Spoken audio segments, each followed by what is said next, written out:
नमस्कार मित्रांनो, मी अमित भूतकर. मी स्वागत करतो तुमचं आपल्या यूट्यूब चॅनल अमित भूतकर कन्सल्टन्सीमध्ये. मित्रांनो, या यूट्यूब चॅनलच्या माध्यमातून आपण जे आपले मराठी बांधव लिक्कर व्यवसायात येऊ इच्छितात त्यांना योग्य आणि अचूक मार्गदर्शन करायचा प्रयत्न करत असतो.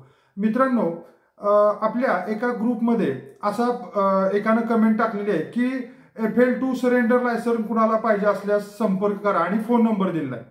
याशिवाय ह्याचं एक रिप्लाय म्हणून मला एक 4-5 पर्सनल मेसेज आले, त्या आपल्या ग्रुप मेंबरचेच आले की सर आम्हाला FL2 लायसन सरेंडर पाहिजे आहे, विकत पाहिजे आहे. एकाचा मेसेज आला, मला FL2 licence FL2 CL3 licence पाहिजे आहे, सरेंडर असो किंवा रनिंग असो.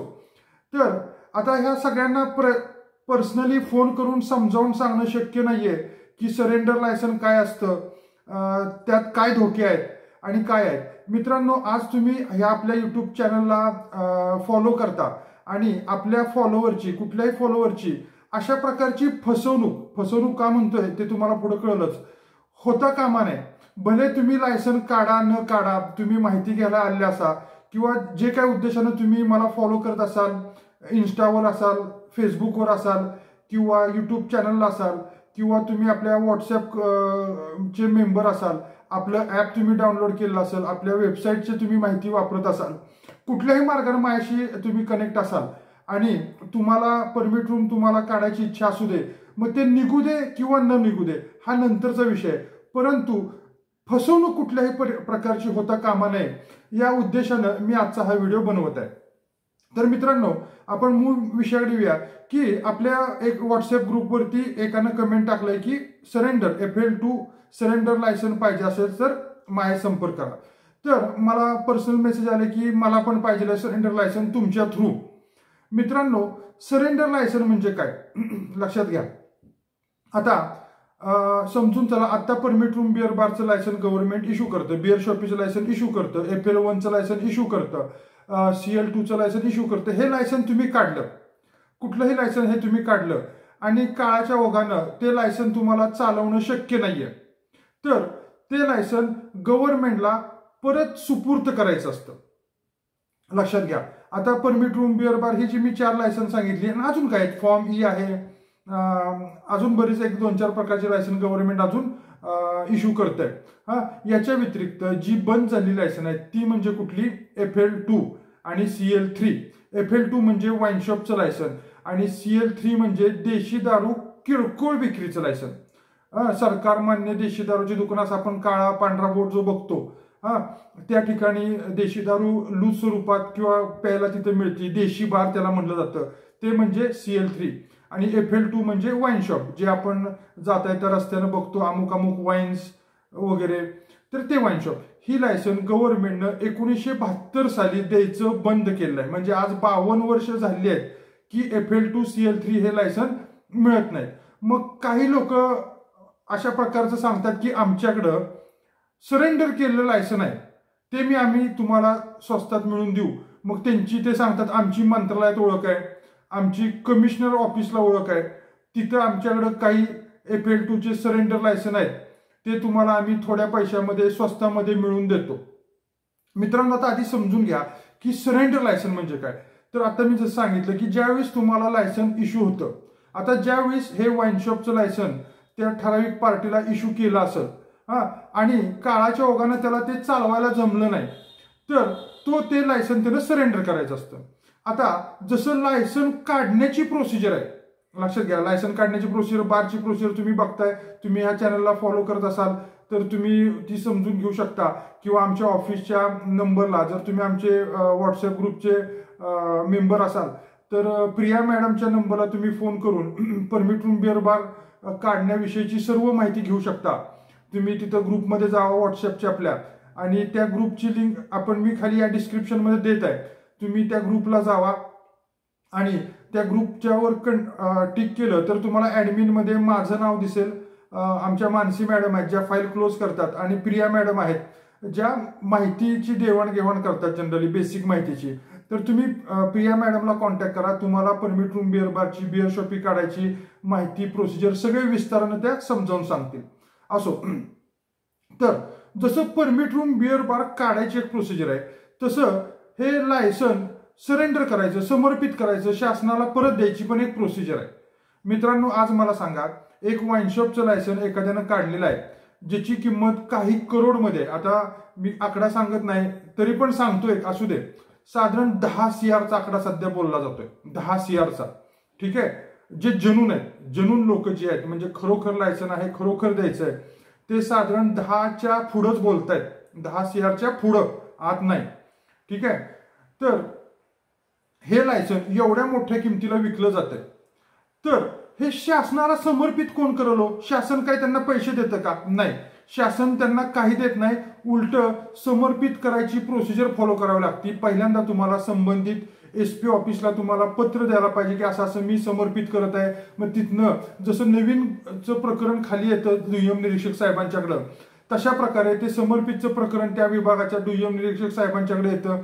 मग ते त्याची पडताळणी करतात, त्याच्यावरती काय केसेस पेंडिंग आहेत का, त्याचा काय टॅक्स, दंड, बाकीचं काय ड्यूज बाकी आहे का, सेल टॅक्स, इन्कम टॅक्स त्याच्यावर काय थकीत राहिला आहे का. जर असं काय असेल तर ते सगळं आधी क्लिअर करून घेतलं जातं. लक्षात घ्या. म्हणजे जे लायसन तुम्हाला मार्केटमध्ये तुम्ही विकायला गेल्यानंतर काही रक्कम मिळणार आहे. ठीक आहे, मी विकलं जाणार आहे. हा, काही जण म्हणतील नाही आमच्या इथं 2 करोडला द्यायला तयार आहे. साहेब नमस्कार, जरूर घ्या. काही जण म्हणतात 5 करोडला मिळतंय, अगदी हात जोडून नमस्कार आहे, जरूर घ्या, आम्हाला विचारू पण नका. ठीक आहे. तर हे जे काही करोडाला विकलं जातं, ठीक आहे, तर ते लायसन कोण शहाणा माणूस शासनाकडे जाऊन फुकटात देईल, शासनाला परत देईल. दुसरी गोष्ट, हे परत दिलं, शासनाने घेतलं, ओके झालं, तुमचं लायसन सरेंडर झालं, हा घ्या तुम्हाला दाखला, असं आहे का? नाही. त्याचं प्रकरण बनणार, तिथं तुमच्याकडे अधिकारी चौकशीला येणार, तुम्ही का समर्पित करताय ह्याचं कारण तुम्हाला विचारणार, तसा तुमचा जबाब घेणार, तुमचे इतर कोण वारसदार असतील त्यांचे जबाब होणार. बघा, कारण का हे लायसन जनरली आता 52 वर्ष द्यायचं बंद झालंय. म्हणजे हे लायसन तुमच्या वडिलांनी, आजोबांनी, चुलत्यांनी घेतलं असेल, वारस म्हणून तुमचं नाव असेल आणि तुम्ही ते परत करायला चाललाय, मग त्यांना, म्हणजे समजा तुमच्या वडिलांच्या नावावरनं तुम्हाला आलंय, मग त्याला आणि कोण वारस आहेत का, तुम्हाला कोण वारस आहेत का, हे सगळं बघितलं जातं. त्यांचे जबाब घेतले जातात. आणि त्यानंतर त्याच्यावरती काय सरकारी देणं बाकी आहे का, त्याच्यावरती कुठली केस चालू आहे का, ती केसचा निकाल काय लागलाय, त्यात तुम्हाला दंड काय झालाय का, ह्या सगळ्या गोष्टींची पडताळणी करून, लक्षात घ्या, ह्या सगळ्या गोष्टींची पडताळणी करून नंतर मग सगळं क्लिअर असेल तर ते लायसन सरेंडर केलं जातं. ही झाली सरेंडरची प्रोसेस. हा, आता एकदा सरेंडर केलं लायसन माझ्या मते परत चालू होत नाही. सरेंडर केलं मग मेलं. हा, एकदा सरेंडर केलेलं लायसन माझ्या मते परत कुठल्याही परिस्थितीत, कुठल्याही कारणास्तव सुरू होत नाही. ठीक आहे. बरं, मग आता हे जे उठलं ते कुठनं उठलं, तर काही लायसन अशी होती, कोकण साईडला होती, लक्षात घ्या, जास्त करून देशी दारूची होती, CL3ची होती. हा, की बाबा त्या 52च्या आधी त्या लोकांनी ते लायसन घेतलं. ज्यांनी कोणी घेतलं त्यांनी काय 4, 5, 10 वर्ष चालवलं. अगदी 72ला घेतलं, मी एक लायसन बघितलं 75 पर्यंत चालवलं, 80-85 पर्यंत चालवलं. 80-75 म्हणजे 1952ला मिळालं आणि 1975 पर्यंत चालवलेलं लायसन मी बघितलेलं आहे, स्वतः माझ्या डोळ्यानं व्यवहार केलाय. आणि तिथनं पुढं त्यानं ते लायसन रिन्यू केलं नाही, त्याची लायसन फी भरली नाही, ते लायसन त्याकडे तसंच होतं. ठीक आहे. अशा प्रकारची काही वाईन शॉपची पण लायसन होती. ह्याच्या नोंदी कमिशनर ऑफिसला मुंबईला होत्या. मग त्यावेळेस काय झालं की ज्यावेळेस खूप ह्याचे दर वाढायला लागले, अगदी मी तुम्हाला सांगतो, माझ्या बघण्यात आहे बघा, 2005-2010च्या दरम्यान वाईन शॉपचं लायसन अगदी तुम्हाला 30-40 लाखात मिळत होतं. जे आज मी 10 करोड म्हणतोय, काही जण 2 करोडला मिळतंय म्हणतायत, काही जण 5ला मिळतंय म्हणतायत, जे काय असेल ते असो. ठीक आहे. जे त्यावेळेस ती लायसन, माझ्याकडे एक लायसन स्वतः आलं होतं, तर त्याचं नाव घेऊ सांगत नाही, मी ते घेतलं नाही, ही माझी सगळ्यात मोठी चुकी झाली. ठीक आहे. त्याच्याऐवजी मी पैसे ते दुसरीकडे इन्व्हेस्ट केले. त्याच्याऐवजी मी जर ते घेतलं असतं त्यावेळेस मला ते अगदी 50 लाखाच्या आत मिळत होतं. साधारण 2005 ते 2010च्या दरम्यानची गोष्ट आहे ही. म्हणजे जास्त जुनी गोष्ट नाही, एक 15 वर्षापूर्वीची गोष्ट आहे. ठीक आहे. तर अशा प्रकारे ह्यांनी हे लायसन 75 पर्यंत चालवलं होतं आणि 75 नंतर त्याची लायसन फी भरली नव्हती, रिन्यू केलं नव्हतं, पण ते मूळ लायसन त्यांच्याकडे होतं, त्याची कॉपी त्यांच्याकडे होती. मग त्यांना ते विकायचं नव्हतं. लक्षात घ्या, तर त्या माणसाचा पत्ता, त्या माणसाचा ऍड्रेस, त्या माणसाचा जिल्हा, त्या माणसाचा फोन नंबर हे कुठनं काढलं गेलं तर कमिशनर ऑफिस मुंबई या ठिकाणावरनं त्याची त्यांच्याकडे एक फाईल आहे. लायसन नंबर कुणाकुणाला इश्यू झालेत, कुणाकुणाचे रिन्युअल आहेत, कुणाचे चालू आहेत, ती तिथून काढली गेली माहिती की बाबा हे लायसन अमुक अमुक या ठिकाणी कोकणामध्ये ह्या माणसाला इश्यू केलं होतं. 52च्या आधी त्यानं ते घेतलं होतं, त्यानं ते 75 पर्यंत चालवलेलं आहे आणि 75 नंतर ते लायसन बंद आहे. मग ही लोक त्याची गाठ घेतली, त्याला गाठला आधी, त्याला तो फार म्हातारा झाला होता. हे पण त्यावेळेची गोष्ट आहे, 15 वर्षापूर्वीची गोष्ट सांगतो ही पण मी. मग त्याचे वारस आणले, त्याचे लायसन त्यानं घेतलं होतं. मग त्या वारसांचं हक्क सोडपत्र केलं, त्याला काहीतरी 5 लाख रुपये त्यावेळेस दिले. फक्त 5 पण नाही दिले, 5च्या पेक्षा पण कमी दिले. ते दिले गेले. तो त्यात खूप खुश झाला. मग 75 पासनची ते साधारण 2015-16 सालची गोष्ट असेल, ही 17 सालची गोष्ट असेल. नाही 17 सालची 17 नाही 2007 सालची 7 सालची. मगाशी पण मी 15 म्हणलं, 2005 ते 10च्या दरम्यानचं आहे. सॉरी, ठीक आहे. 2015 ते 20 नाही, 2005 ते 2010च्या दरम्यानची गोष्ट. मगाचा किस्सा सांगितला, आत्ताचा पण हा त्या दरम्यानचा आहे. सॉरी, ठीक आहे.